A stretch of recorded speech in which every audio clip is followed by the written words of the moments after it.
All right, welcome to the Air J the Great podcast show. Got two special guests on the show today, Cortland Van and Isaac. How you doing? Pretty good. How you What's doing? up, man? How you doing? Doing all right.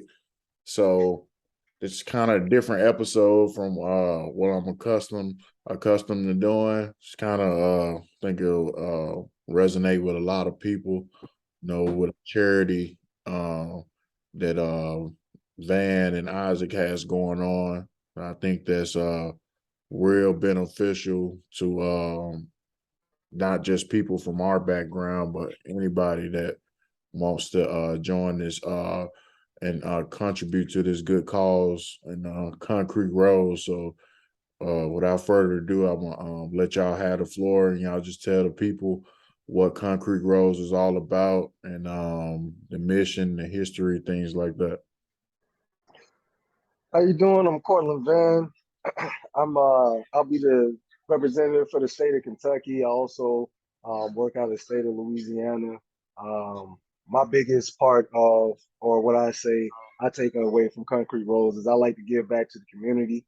I like to see I like to see future generations be able to prosper from what we learned. I don't like to hold back knowledge, and that's what Concrete Rose is, man. It's a chance to give those younger generations a better chance than what was given to us in all aspects of life, in all walks, through education, financial, mental, all of it. There's a lot of things I personally think as a society that we miss, or we could do better on. And I joined Concrete Rose and with the inspiration to help out and take care of some of those areas that we're slacking in. Isaac is a good friend of mine. We served together in the United States Army. He told me about his charity and what he wanted to do. And you know what I'm saying? I had to jump on board. Had to be a part of it. Um, Isaac is the background, the mastermind, the head honcho. This was his creation, his ideology, it was his idea. And, you know, I'm grateful he allowed me to be a part of that and give back and do something bigger than just myself.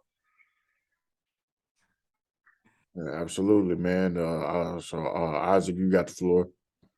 Yeah, I don't even know how I'm supposed to follow up with that. Hey, thank you, Cortland, for that. Yeah, so No we started problem, back bro. in 2013, April 1st, actually. So what I did was I had a vision that I wanted kids to have a better chance of life than I did. And it's not saying that my upbringing or anything was bad. It's the fact that me running around with the wrong crowd and hanging with the wrong people caused me to miss a lot of my opportunities in life, right? Because your parents' teaching can only go so far. So I believe that the outside, your social environment, is what caused a lot of people to actually stray away. Because not too many kids really want to listen to their parents, right? So growing up in school, I was actually a great athlete. I played basketball, football, and I ran track. I was really good at all of them. Really good in school, but unfortunately, I I kind of just strayed the path. So looking back at my life, I was thinking like, man, like what could I have done better to actually facilitate myself to actually go to college, actually or play professional sports. And then I was thinking like, man, if I had this or this guidance and this mentorship, I think I would have came out a lot better or on a different path than I actually ended up. So I drew from a lot of my experiences like the teen club, other people who have also mentored me throughout the years, and I kind of combined that under one umbrella, which became Concrete Rose, right? So I chose the name Concrete Rose. Back then I was an avid Tupac fan. I actually still am. Um, One of my favorite rappers because he spoke about things that's like very prevalent to things I knew about, things I saw every day. So when he described what a concrete rose was, I was thinking like, man, that is very deep, right? And just to give everybody a brief background, if you don't know, so the concrete rose just represents a person growing up in a hard environment, and through all odds, they actually was able to survive. However, they may come out just a little slightly damaged. Petals might be falling off. Their branches, they stems might be broken a little bit. However, they survive. So now you have two. I can look at that person. Either you can look at that person and say, man, I'm glad this person survived through this concrete, but this person ain't supposed to grow at all. or you can say that flower is ugly. Look how broken it is, and look at his flowers and his petals are missing, right? We chose the first, right? Because we understand that coming from a certain background doesn't allow you to have such a fortuitous upbringing. So we want to nurture and help those grow. Hence the logo on our of our organization. You see a flower at the beginning, kind of slumped over, and then you see this row lines and curves that spell CR, and then at the end, the flower you see it loses a lot of petals, but at the end it actually grew a little bit more erect, and it's looking a whole lot better. It's flourishing, and that's what we're actually after. Okay. So when you first started this organization, as far as a charity and things like that, when how was people embracing it when when people knew you was taking it serious and things like that? Oh, and I'm gonna speak on it, and then I'm gonna probably let Cortland speak on his experience because he was there almost at the very beginning. I think I was only running for about a year or so before he jumped on. Right. So when I first mentioned, a lot of people was well receptive of it because they knew it's something that the community needed. Right. Because what you actually see a lot of times is people will graduate school. They will actually even sometimes get scholarships, get a degree as an accountant, but work at McDonald's. And then you start thinking, how do you have a 4-year college degree and you're still working at McDonald's? Then you start talking to them, then you realize it's things like, oh, jobs are no longer just looking for a degree anymore. They're looking for certifications. They're looking for people who have that's involved in the community. They're also looking for people who doesn't have a criminal record, no matter how petty it is. So we understand now that you mess up your life before your life even get a chance to get started. So what I did was I told them the organization, told them about the program, told them what we offer, right? And a lot of people start looking and start thinking like, man, if that can come here, this would be a great organization. This would be a great thing to have. So then we start getting people throwing things at us, donations, collaborations with different organizations, inviting us out to different cities and different states. Because even though we only in a few states now, I have literally had proposals for different states to include Nevada, Alabama, South Carolina. It's a few more up there, but those are one I know of, some of the most recent. Because if you think about what the program offers, it offers literally, as the slogan says, a better way to a brighter future. We're taking the village and help raising the kid. So we apply that same mentality to allowing that we're gonna all be in this to make sure your kid gets from kindergarten through college, period. Van, did you want to say something? Yeah, man. So my experiences in it, the community has been very, very well receptive of it, very supportive of it. Like you said, once people get to hearing what we're doing, what we're offering, the community comes back tenfold, trying to be there because, I mean, ultimately it's a program that looks out for the community, you know? And honestly, wholeheartedly, in my opinion, I think if we as a community, and that be as diverse as it may be, if we can all take care of ourselves, then we'll be a lot better going forward. Wholeheartedly. I mean, don't nobody know what you need more than you know. Right. Yeah, So that's what we're here for. We can offer all kind of programs. And it's not just, the younger youth. Once we in the past, we've arrived to a state and we start doing our work. We've done things at the women's shelters, the homeless shelters. We've done giveaways, food drives. If I'm not mistaken, in El Paso, we were able to get a women's salon to come out on Mother's Day to the women's homeless shelter and do all the mothers' hair for Mother's Day. We had toys and clothes that were donated for the children. So for the mothers and children at that organization that day were served by their community through concrete roads. If it was nothing more than just for that day that they get some attention. We also brought the news team out to come and do some coverage to get some more eyes on them, to help them get more of the help that they needed along the way as well. Right. It's about the community as a whole. That's Right. big focus. Yeah, that's what's up, man. I know I heard a lot of different, charity organizations, but this one's kind of unique as far as like, the different angles that y'all approaching, engaging with the community. So as far as right now, what's states are y'all charity based in right now? Oh, so Right now we're in Texas, Louisiana, Georgia, and North Carolina. mhm. Yeah. Okay. Yeah. And then, you know, we're bringing it to Kentucky. This right here, and again, thank you for your time because this is our introduction coming into the state of Kentucky. We're doing the background, taking care of the background paperwork to be able to work within the state. Me personally, since I'll be the head member here in the state, I'm going to be reaching out to not only different organizations and stores, local business owners around the community of Louisville, where I'm starting at, and then trying to branch out from there. But I'm also, I'm trying to get on the mayor's calendar. I'm trying to get on these different district representative calendars, going and sit down and talking with the ministers and pastors at churches, seeing what he sees in his congregation, what the community needs, see what we can help the church in out on. There's a lot of different ways we can get to success as a whole. It just literally it requires the support of the community. Once the community steps in and say, hey, I want to buy a piece of this, it's like snowball effect, man. It just rolls downhill. It takes care of itself. And even then, more so, the bigger it grows, it starts to again feed into itself where it'll start creating jobs.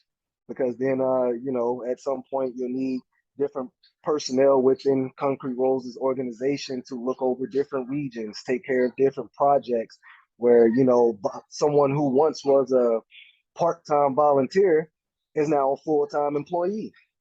It'll be able to stem and work its way up that way. I'm telling you, man, the way that the charity unfolds and just kind of plants itself into the ground, like you said, it becomes that rose that grew out of the concrete. It is way too easy. Okay. So what would you say if you had to pinpoint one thing, what would you say really inspired this charity? So I would say if there's one thing that actually inspired the charity, just life events, my surroundings, right? So I said before, growing up, I had a parent there, he was involved. However, he worked a lot. We had a lot of kids, and well, he had a lot of kids, my fault. He had a lot of kids, and so he worked a lot to support them. However, the streets, I'm right there. So it was nothing to be influenced by my outside surroundings, right? And when you have that type of surrounding around you, you only gonna do what you know. So instead of going to school, why not skip class to go make some money? Instead of going to class and learning, why I'm sleeping because I've been up, I'm saying, all night on the block. So a lot of the things I learned early on, I look back, I actually started this organization about, right? The next thing was just my external factors of my friends and peers around me. Cortland to tell you, some of the things I do are just particularly for my friends to help them out because I like to see all my friends at the baseline where I'm at. So, or somewhere near it. We all need to grow and develop together. So, a lot of the things that was external was cool. Again, I had a friend who had an accountant working at McDonald's as a cash register.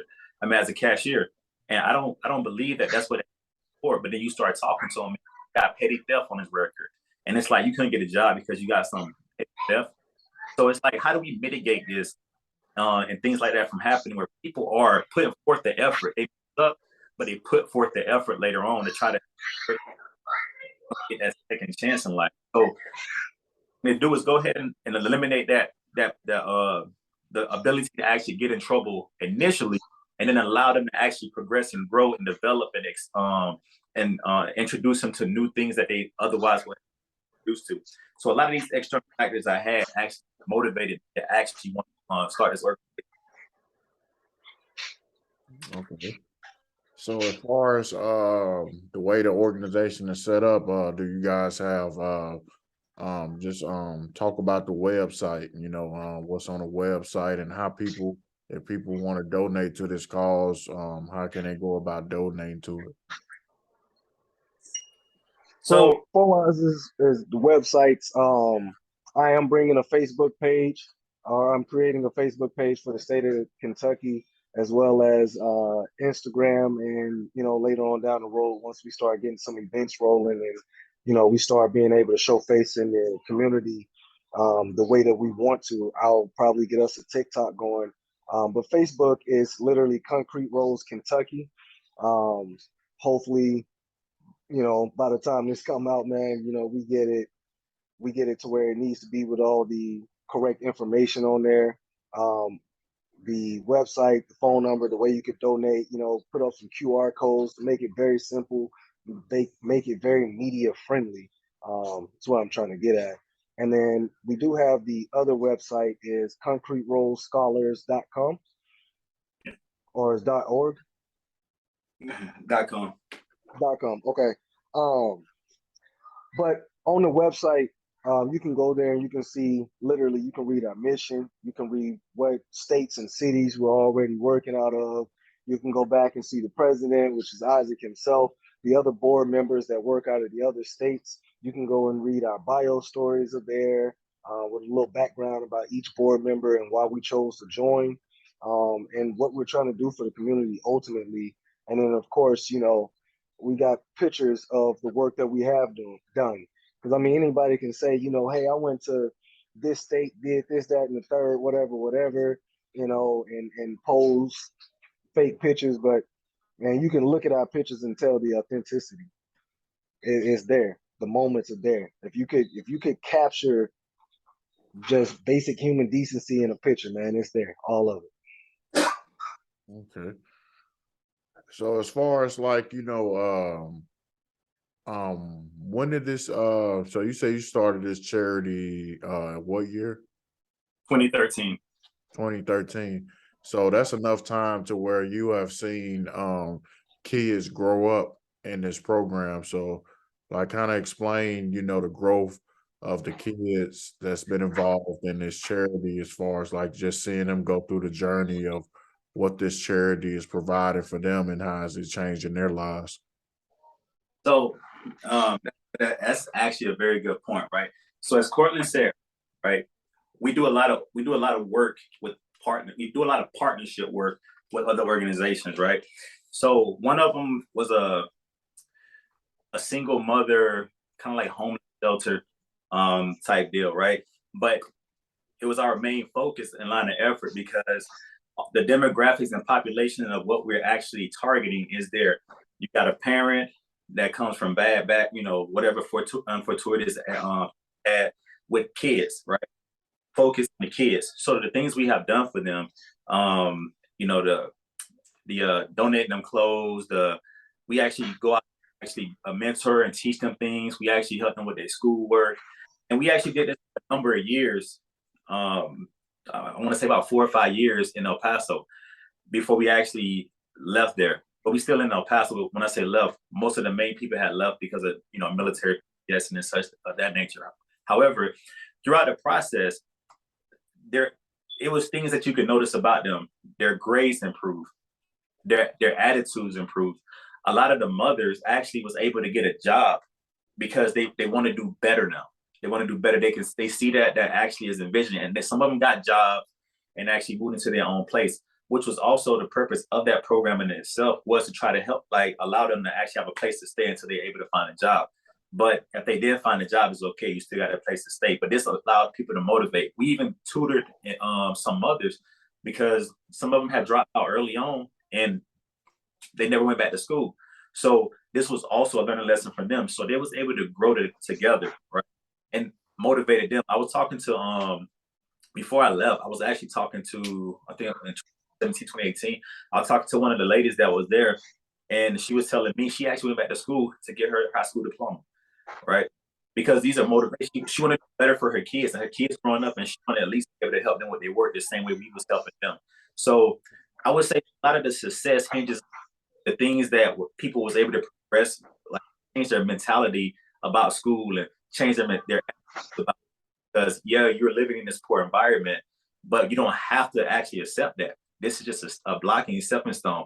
So we would go out there and actually give them like foods, so so they can live that normal life that they're missing on the outside, and understand that, man, one day I can actually progress and get out of it. So you start seeing that attitude change in a lot of people. You start seeing that will to actually succeed comes into a lot of people. And then you start seeing parents start getting involved into that. And then their parents want to correct anything that they may be lacking, whether it's education or jobs, or better role model for their kids. And things like that is what we're after. Things like that. And as well, if I'm not mistaken, I think I left El Paso a year or two before Isaac did. Um, but I remember one of the most notable things for me was the volunteers that volunteered within our organization. It changed them as well. Um, and I'm talking about people who volunteered, during the holiday just to give back. Just, maybe they felt bad, maybe it was some tradition, something they always did, but it went from being just a holiday tradition with the volunteers to, hey, whenever I get that free time, let me go over here and check on them, make sure they're good, maybe take them out for some ice cream or, whatever the case may be, or let me go check on this parent because I know, she said Mondays are really hard for her because the bus schedule changes for whatever reason. You know what I mean? It made them want to go that extra mile in helping those other individuals out. And even some of them, even when they didn't have the time, they just donated. If it was back to the shelter or back to whatever organization was helping whatever person, they went the extra mile. And I've seen that for myself. Yeah. Yeah, absolutely, man. That's with this whole organization, man, that's powerful because energy is real powerful when you throw that positive energy out there, and it's Facts. become contagious, man, and people starting wanting to do better, and that's powerful. What Isaac said, as far as people that's full adults and been settled in their lives for years, and then you know organization comes about and it has an impact on them, and they makes them want to get get that drive and the ambition back to better themselves as a person. That's powerful. You can't put a price on that. True right there. That's facts. Yeah, man. It's amazing when you just kind of take that step back and watch what small difference you know, those of us who are more fortunate to go out of our way, whether it's, you know, you got a degree in accounting and this person is trying to get to accounting, go over there and give them some pointers, give them, show them an easier way to get to this point or how you get to this whatever solution, man. It's very powerful when you watch that, how little it is to give somebody something to help them along the way. Yeah. And Absolutely, man. So what are your short and long term goals as far as the organization? What do y'all want to accomplish here in the near future? holistically or in, Just in general. okay, so that's beautiful. That's a nice question. So in the broad spectrum, right? I'm a do pretty how I say this. Long run, what I actually want to do is I want concrete roads to ultimately replace all like not all, but be a replacement for a lot of scholarship programs, or in itself a standalone program in itself, right? Because as I stated earlier, the problem with scholarship program is that you can get money for it, but it doesn't guarantee a job because of your past history, right?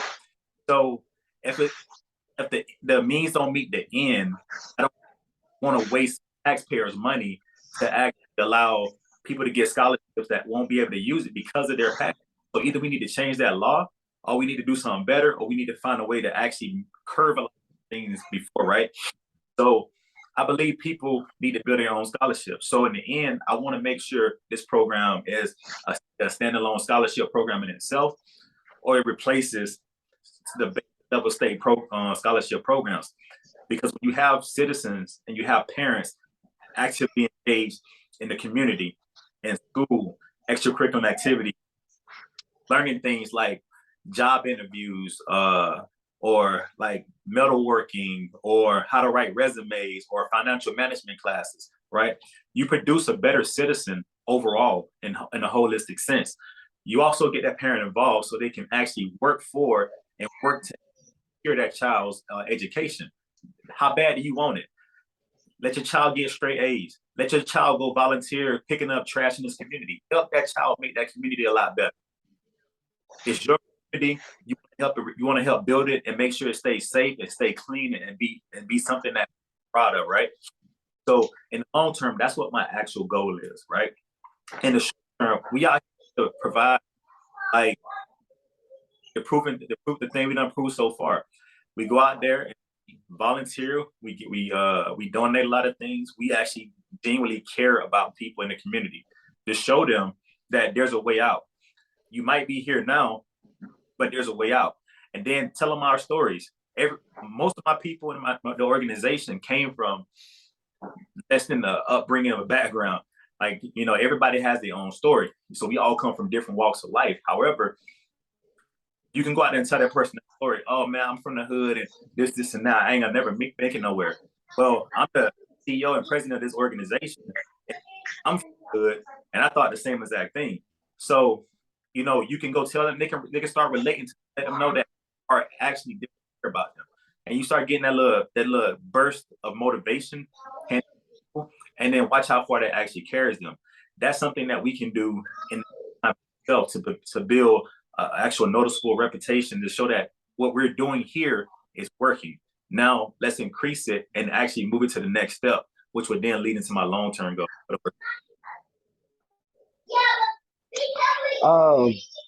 I would have to say my short-term goal is personally, I would like to be statewide. It is a short-term goal for me. Sometime within the next five years, I would like to be all across the state of Kentucky. My long-term goal is, like Isaac said, man, I want to be nationwide. It's to me is there's man, when you can help yourself, it's just different.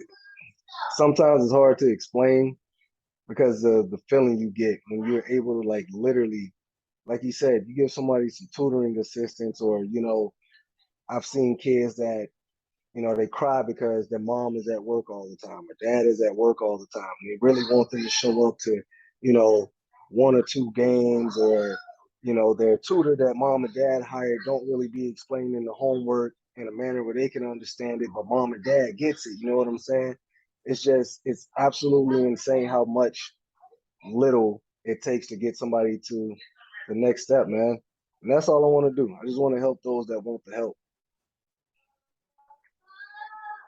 Yeah, man, and we have to get back to that, man, because a lot of parents is faced with basic responsibilities of which is providing the income to take care of your family, providing shelter and things like that. And what comes with that is giving your time away, to go make the money.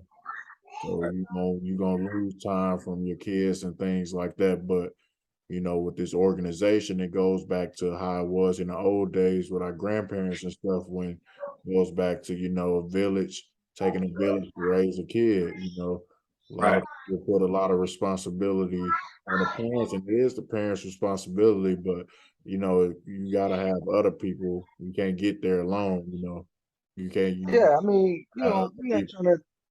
My bad, I ain't trying to interrupt you, but we're not trying to tell parents how to raise their kids, or hey, you ain't there enough. No, that's not what it's about.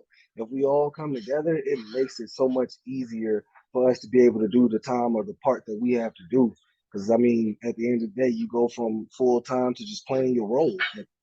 When we're doing it together, everybody has a role to play. You play your role, it gets easy. It gets really easy, man. Like you said, our grandparents used to be there. Parents used to be old school, sit down and do homework with you every night. But another part of it, like you said, they have to go to work to be able to provide. But with the organization, again, it just feeds back into itself. It helps because now that parent don't have to worry about those later years of school when the kids like, all right, mom, I'm looking at, what I'm saying, U of L, I'm looking at University of Kentucky, and mom's got to worry about is he gonna get the scholarship? Do I got to help him write this grant paper? Like, no, mom, you take care of what you've been taking care of. He's been doing his part. We got him. He's covered. It takes a lot more stress and a lot more weight off the parents' shoulders. Yep. And it breaks a lot of generational curses, man, because a lot of stuff Facts. now, man, is it ain't really nothing for kids to do anymore. Like, it's so much idle time to where they can get into so much BS. So it's like, so you have to keep them into positive things and keep them occupied as much as possible so they don't get into the street stuff, you know what I'm saying, and get detoured Right. from, you know. But man, it right back at what you said. It takes that community, man.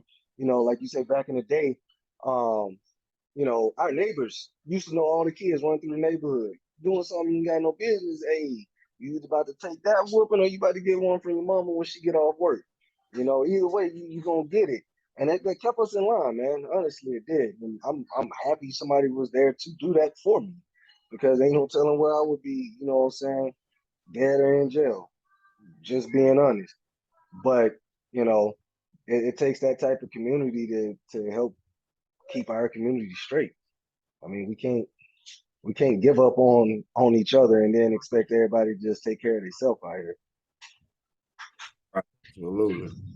So list some things y'all got coming up for the rest of the year and beginning of 2023, man, as far as the organization.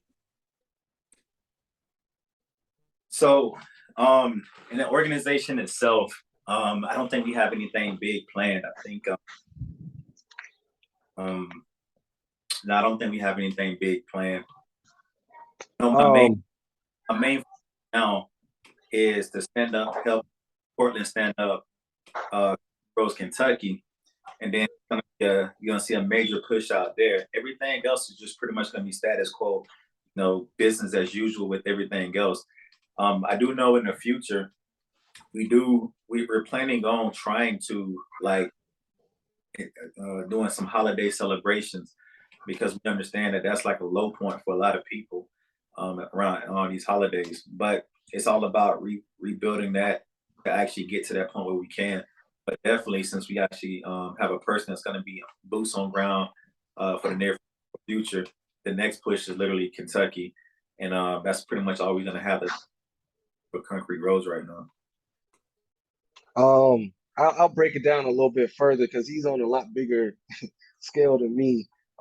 He's looking over what all 4 or 5 states at the same time.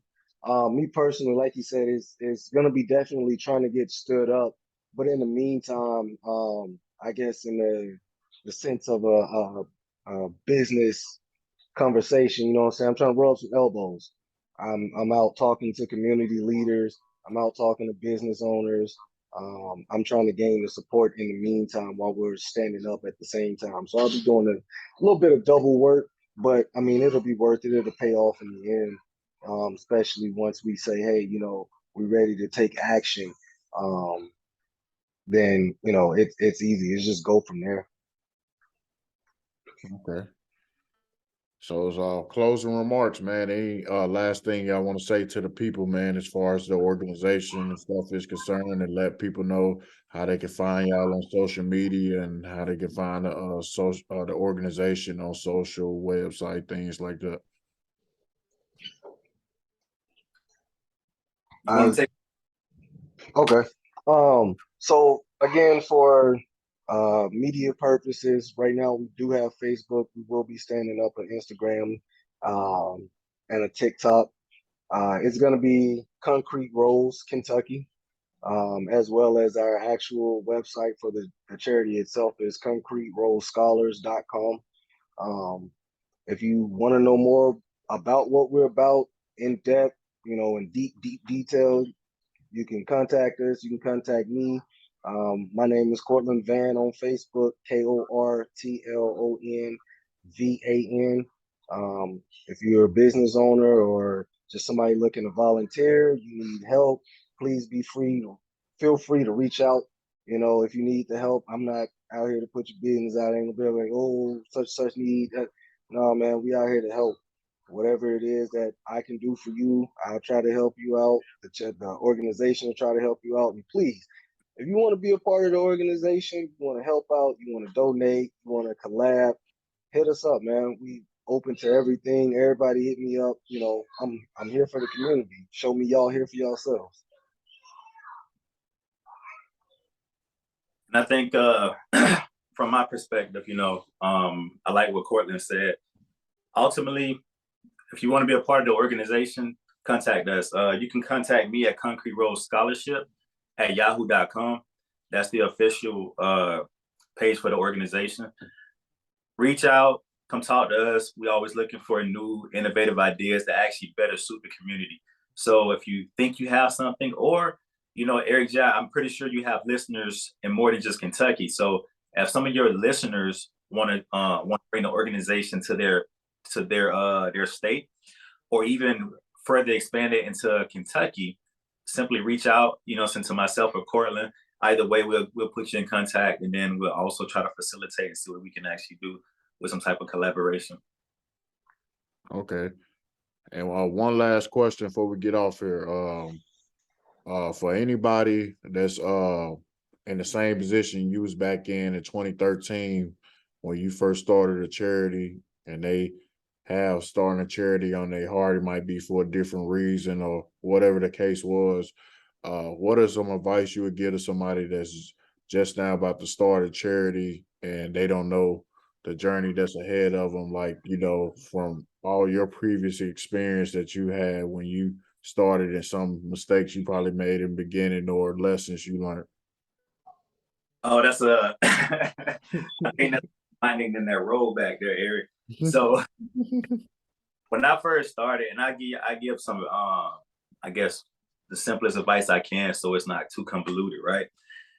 Some of the biggest issues was actually just learning, right? The what the ins and outs was, especially for 501c3, because there's things you have to do, paperwork you have to file, and then when you're trying to do it all alone, because people is not trying to give you information for free. Disclaimer: if you need help, concreteroadscholarship.com, yahoo.com, and reach out. I try to answer the questions the best I can. I am not stingy with knowledge by no means at all. So that then it became being just too new on the scene, right? So I was overreaching. I'm thinking in my head like, oh, you got this great product, it has to sell, right? But you have to sell itself because people are not willing to even entertain you until they realize like the success that you're bringing behind it. So eventually I ended up getting city council members. I actually got a congressional member and a few other people, some prominent people, that was buying the organization in itself, especially in Georgia. So that was the biggest thing, understanding your target audience and trying to work to build that reputation up from scratch, right? No matter what it is, you want to be able to have some type of history, or some type of success at some level before most people can start even dealing with you. If you're a 501c3 or 501c, whatever your designation going to be after that, start digging into those grants. There's plenty of money out there. However, learning how to write them is a problem. I paid somebody a lot of money to actually. When I saw that, I was able to just look at it and then try to like figure out how grants are written. They're very specific to the actual thing. So learning like grants.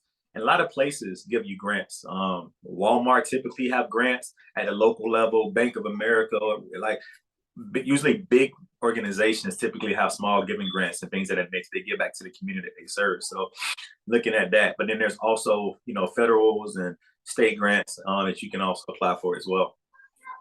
And also just going like it was a lot frustrating when some of the times that I couldn't get the connections I needed or the funding secured that I needed, and it was harder at some point to actually operate because me being in the military and most of my staff was in the military.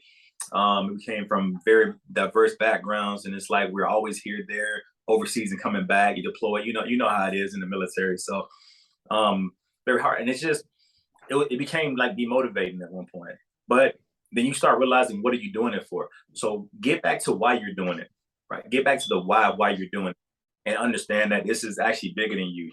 If you need to take a day or so off to take a step back and then reevaluate why you're doing it, by all means do that. Never let yourself burn out, but get back to the why you're doing it, and that passion of that why will actually always drive you to actually success. Okay. Yeah. Did you have something else to say, man?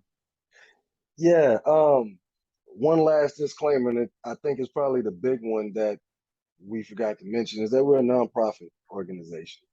By what that means is, donations that are made, if you donate 500, 5,000, 50,000 to the organization, it goes to the organization. No one's getting paid, no type of profit to the people of the organization whatsoever.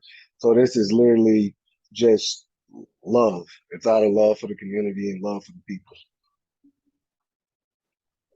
So, other than that, I just, I hope I can get some collaborations. Hope the community's willing to accept us and take us in with open arms.